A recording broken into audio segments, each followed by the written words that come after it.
다 같이 서로 신경으로 신앙 고백하면서 2021년 11월 3일 수요일 새벽 기도를 시작하겠습니다. 나는 전능하신 아버지 하나님 천지의 창조주를 믿습니다. 나는 그 유일하신 아들 우리 주 예수 그리스도를 믿습니다. 그는 성령으로 되어 동정으로 어린손에 하시고 본디오 빌라도에게 은혜를 받아 십자가로 박혀 죽으시고 장사된 지 사흘 만에 죽은 자 가운데서 다시 살아나셨으며 하늘을 전능하신 아버지 하나님 우편한 자 계시다가 거기부터 살아있는 자와 죽은 자를 심판하러 오십니다. 나는 성령을 믿으며 거룩한 공교회와 성도의 교제와 죄를 용서하는 것과 몸의 부활과 영생을 믿습니다. 아멘. 다시 찬송가 370장 찬양합니다. 370장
함께 봉독할 말씀은 창세기 45장 창세기 45장 1절에서 15절까지 말씀 있습니다. 창세기 45장 1절이고 15절까지 말씀. 요셉이 시종하는 자들 앞에서 그 정을 억제하지 못하여 소리질러 모든 사람을 자기에게서 물러가라 하고 그 형제들에게 자기를 알리니 그때에 그와 함께한 다른 사람이 없었더라. 요셉이 큰 소리로 우니 애굽 사람에게 들리며 바로의 궁전에 들리더라. 요셉이 그 형들에게 이르되 나는 요셉이라 내 아버지께서 아직 살아 계시니까 형들이 그 앞에서 놀라서 대답하지 못하더라. 요셉이 형들에게 이르되 내게로 가까이 오소서. 그들이 가까이 가니 이르되 나는 당신들의 아우 요셉이니 당신들이 애굽에 판 자라. 당신들이 나를 이곳에 팔았다고 해서 근심하지 마소서, 한탄하지 마소서. 하나님의 생명을 구원하시려고 나를 당신들보다 먼저 보내셨나이다. 이 땅에 2년 동안 흉년이 들었으나 아직 5년은 바꾸기도 못하고 추수도 못할지라. 하나님의 큰 구원으로 당신들의 생명을 보존하고 당신들의 후손을 세상에 두시려고 나를 당신들보다 먼저 보내셨나니 그런즉 나를 이리로 보낸 이는 당신들이 아니요 하나님이시라. 하나님이 나를 바로에게 아버지로 삼으시고 그 온 집의 주로 삼으시며 애굽 온 땅의 통치자로 삼으셨나이다. 당신들은 속히 아버지께로 올라가서 아뢰기를 아버지 아들 요셉의 말에 하나님이 나를 애굽 전국의 주로 세우셨으니 지체 말고 내게로 내려오사 아버지 아들들과 아버지의 손자들과 아버지의 양과 소와 모든 소유가 고센 땅에 머물며 나와 가깝게 하소서. 흉년이 아직 5해가 있으니 내가 거기서 아버지를 공양하리이다. 아버지의 가족과 아버지께 속한 모든 사람에게 부족함이 없도록 하겠나이다 하더라 하고 전하소서. 당신들의 눈과 내 아우 베냐민의 눈이 보는 것 당신들에게 이 말을 하는 것을 내 이래라. 당신들은 내가 애굽에서 누리는 영화와 당신들이 본 모든 것을 다 내 아버지께 아뢰고 속히 모시고 내려오소서 하며 자기 아우 베냐민의 목을 안고 오니 베냐민도 요셉의 목을 안고 오니라. 들었지? 요셉이 또 형들과 입맞추며 안고 오니 형들이 그제서야 요셉과 나라니이다. 아멘. 같이 기도하겠습니다. 하나님 아버지 나를 감사합니다. 오늘 새벽에도 저들 불러주시고 또 주님 앞에 엎드려 기도하게 하시고 또 하나님 앞에 제단을 세울 수 있도록 하나님 저들에게 믿음을 주심을 참으로 감사를 드립니다. 오늘 새벽에도 저들에게 하는 은혜와 사랑이 넘치게 하시며 또다시 들려주는 생명의 말씀을 통하여 하나님 저들이 오늘 하루도 살아가는 데에 분동력의 말씀들이 될 수 있도록 인도하여 주옵소서. 거룩한 백성으로 살게 하시고 하나님 이 땅에서 하나님의 뜻을 분별하며 살아갈 수 있도록 오늘도 주관하여 주옵소서. 이 시간도 정성껏 드리는 견념을들이 손길을 들고 하나님 기억하시고 주의 생명록에 기록되게 하시며 마음의 소원과 기도 제목이 다 이루어질 수 있도록 주의 종의 가족을 축복하여 주옵소서. 예수님의 이름으로 감사하며 간절히 축복하며 기도드리옵나이다. 아멘. 오늘 새벽에도 기도하시는 사랑 여러분들에게 주의 은총이 함께하시길 간절히 바랍니다. 오늘 제목은 하나님이 하셨습니다 라는 제목입니다. 하나님이 하셨습니다. 자, 그동안 요셉은 형들을 테스트를 하죠.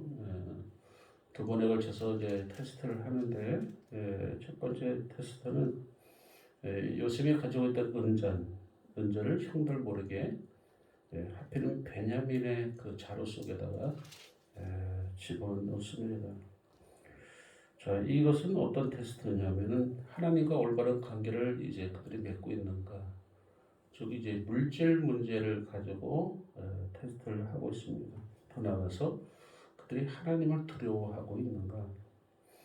다시 말해서 남의 물건이 나왔을 때에 그들의 태도를 보면 알게 되죠.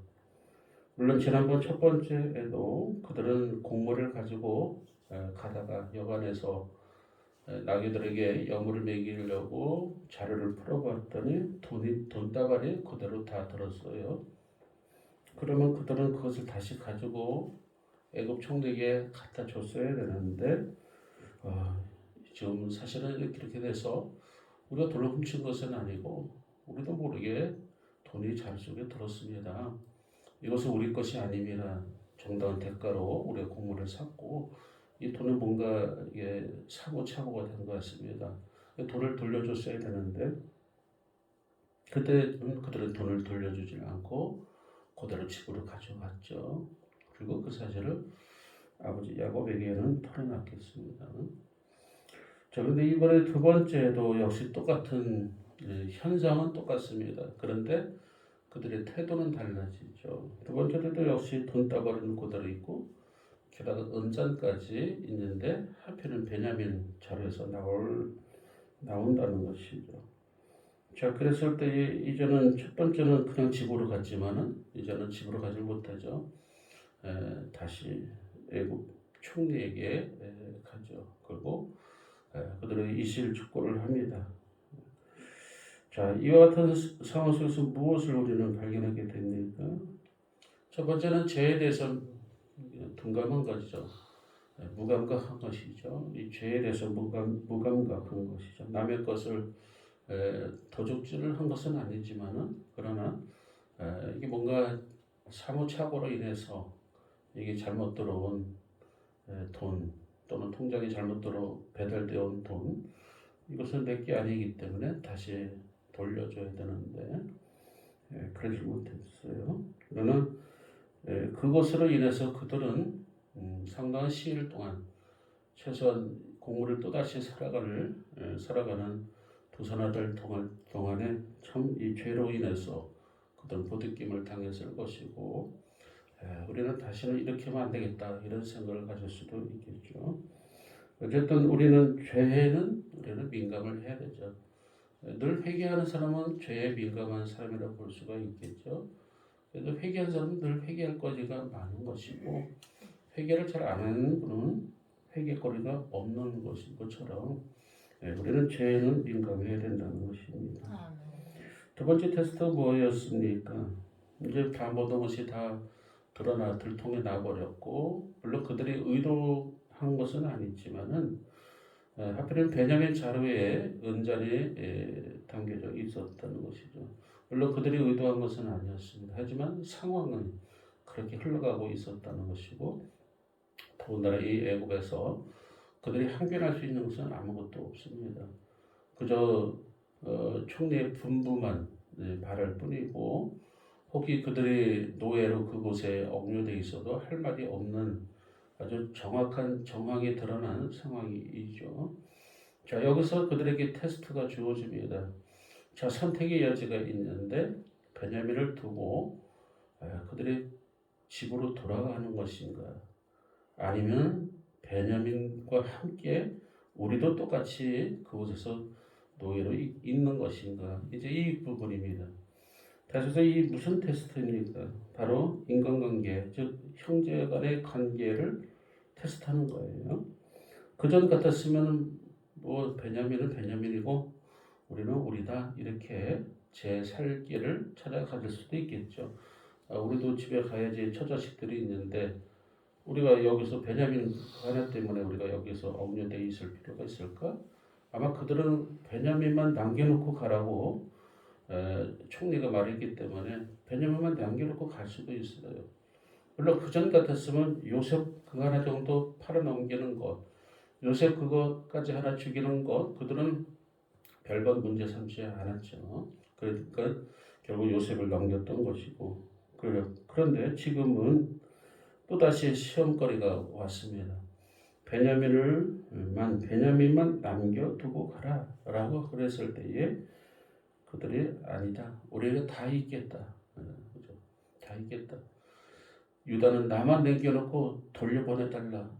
이렇게 나를 담보로 잡아달라. 이렇게 얘기할 정도로 자 이제 형제들을 진정으로 사랑하고 있는가 이것을 봤을 때에 그들은 이 형제 사랑이 다시 회복이 된 것을 보게 됩니다. 자, 이제 요셉의 결단이 남았는데 요셉이 자기의 정체를 드러낼 때라고 이제는 생각이 되는 것이죠. 이제는 밝혀도 되겠다. 내가 형들의 아우 요셉입니다. 형들의 애굽의 판자입니다. 이게 밝혀도 되겠다라는 그 시점이 온 거죠. 자, 이 밝혀도 되겠다라는 것과 이게 밝혀도 되는 그 시점이 굉장히 중요한 시점입니다. 왜냐하면 밝혀도 되겠다. 밝혔을 때 어떤 현상이 나느냐. 그들을 용서했는가 안 했는가가 중요하죠. 그들을 용서하지 않았으면 요셉이 밝혀야 되겠다. 이 시점을 요셉은 할 수가 없는 것이죠. 하지만 요셉은 이제야 비로소 형들을 용서할 때다라고 역시 생각했죠. 왜냐하면 형들의 모습이 변했기 때문에 그렇죠. 이제 형들을 용서해야 되겠다. 자, 생각이 여기까지 미치자 요셉은 그 안에 억눌렸던 감정이 폭발합니다. 폭발하면서 방송 통곡을 하듯이 펑펑 울고 소리 지르면서 울죠. 그냥 우는 것이 아니라 얼마나 그동안에 맺혔던 것들, 또 감정에 꽉꽉 눌렀던 것들이 이게 한 번에 탁 터지는 것이죠. 결국은 요셉은 진정 용서할 마음이 생긴 것이죠. 사실 사람이 사람을 용서하는 일이 어찌 그리 쉬운 일이겠어요. 일전치 자기를 팔아넘겼던 형제들인데 이게 쉽게 용서할 수는 없죠.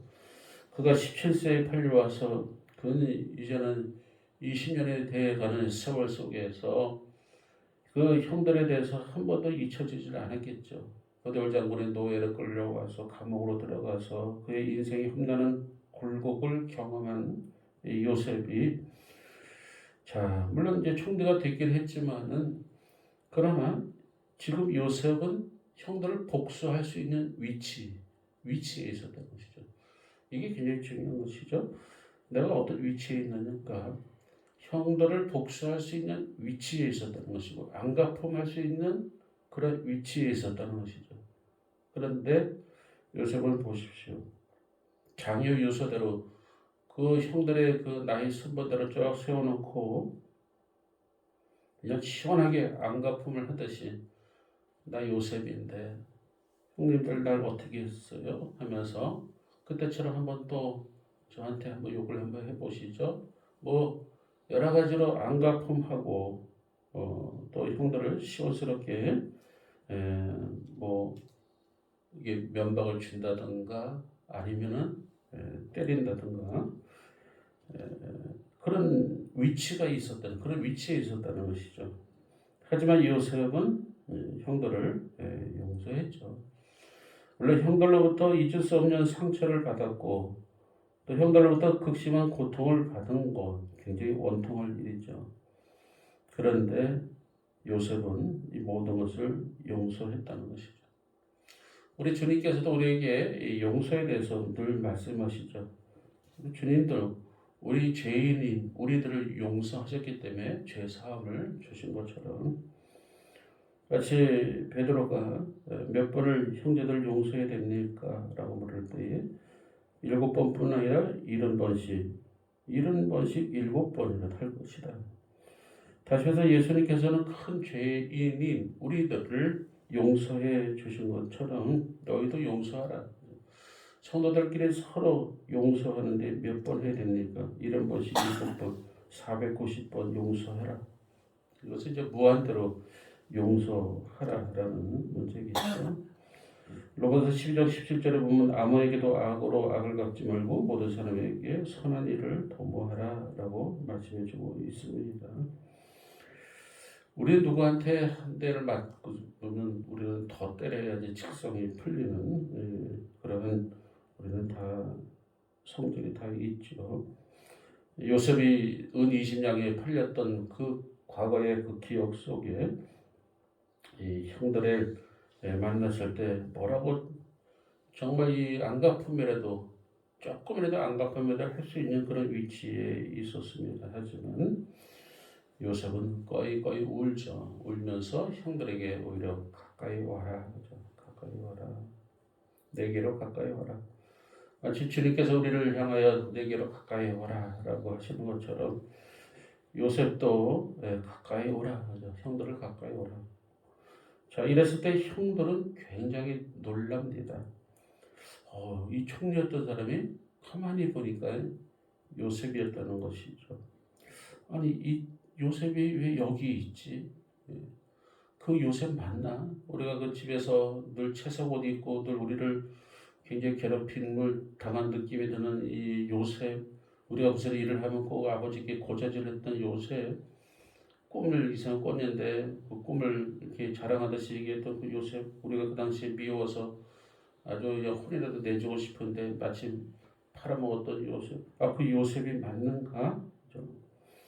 그 요셉이 맞다는 것이죠.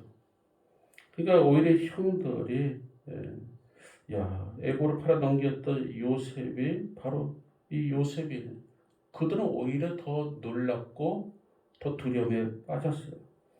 그런데 오늘 성경에서 이 요셉이 굉장히 유명한 이 말이 나오고 있습니다. 5절입니다. 5절에 보면 이렇게 기록되는데 당신들이 나를 이곳에 팔았다고 해서 근심하지 마소서 한탄하지 마소서 하나님이 생명을 구원하시려고 나를 당신들보다 먼저 보내셨나이다. 어떻게 보면 이 원망이나 뭔가 이 양각품의 말을 할 뻔한데 할 듯한데 오늘 보면 5절에 보면은 그렇게 말하지 않습니다. 하나님의 생명을 구원하시려고 나를 당신들보다 먼저 보내셨습니다. 하나님이 그죠? 하나님이. 다시 말해서 요셉에게 있어서의 진정 주인은 하나님이 하셨습니다. 그죠? 하나님이 하셨습니다. 그러니 너무 근심하거나 한탄하지 마소서. 그죠? 하나님이 하셨습니다. 자, 그러면서 7절에 이렇게 말씀해 주고 있습니다. 하나님이 큰 구원으로 당신들의 생명을 보존하고 당신들의 후손을 세상에 두시려고 나를 당신들보다 먼저 보내셨나니. 역시 또 똑같이 하나님이 하셨다는 것이죠. 그 생명을 보존하려고 했다는 것이죠. 그 야곱의 형제들이 12명입니다. 12명이고 그들의 용케도 다 살았어요. 살았으니까 12지파가 됐겠죠. 그런데 지금도 그렇고 그 당시에 자녀들을 낳으면 한두 명은 죽기 마련이죠. 우리나라에도 과거에 보면은 자녀들을 많이 낳기는 하지만은 또 일찍 또 한두 명은 일찍 죽어요. 왜냐하면 전염병이 있고. 그래서 아기를 낳아도 바로 호족으로 올리질 않습니다. 1년 지난 다음에 그때까지 살아있어야지 호족에다 올리고 그렇습니다. 또 형제들이 또 가정이 어려우면은 양자로 또 보내기도 하고 또 병에 걸려 죽기도 하고 그래요. 만약에 많은 자녀들이 낳다 할지라도 다 살기는 쉽지가 않습니다. 한두 명이 없어지는 경우도 많이 있는데 또는 전쟁이나 난리통에 없어지는 경우도 있고 그런데 이 당시에 의학이 발달되지 않았던 이 시대에 어쨌든 12명이 고스란히 남았다는 것이죠. 그렇다고 그 시대가 지금보다 아주 얼당하게 생활이 좋았을 것 같지는 않고 그럼에도 불구하고 그들의 12명이 그대로 남았다. 고스란히 남았기 때문에 12지파가 됐겠죠. 하나님께서는 그들의 생명을 구원시키고 보존시키기 위해서 그 기아선상에 빠져있는 그들을 굶어 죽게 생기게 있는 그들을 고스란히 하나님은 딱 떠서 그대로 떠서 애굽으로 가서 모판에다가 딱 키우듯이 애굽에서 그들은 안전하게 풍요 속에서 굶지 않고 그들은 자라게 되고 그곳에서 아주 생명 증식이 또 대단하죠. 히브리인들이 굉장히 아기를 또 많이 낳습니다. 그래서 그곳에서 그 400만 명 정도로 이제 불어나지 않습니까? 굉장히 많이 이제 불어나게 되는데 어쨌든 하나님께서 오늘 보면 7절에 보면은 큰 구원으로 당신들의 생명을 보존하고 당신의 후손을 세상에 두시려고 나를 당신들보다 먼저 보내셨습니다. 역시 하나님이 하셨다는 것이죠. 그러니까 하나님이 하셨다고 그러면은 이것이 괜찮은 거예요. 아니, 사람에 따르면 굉장히 원한과 원망이 있죠. 그러니 형님들 너무 근심하거나 한탄하지 마십시오.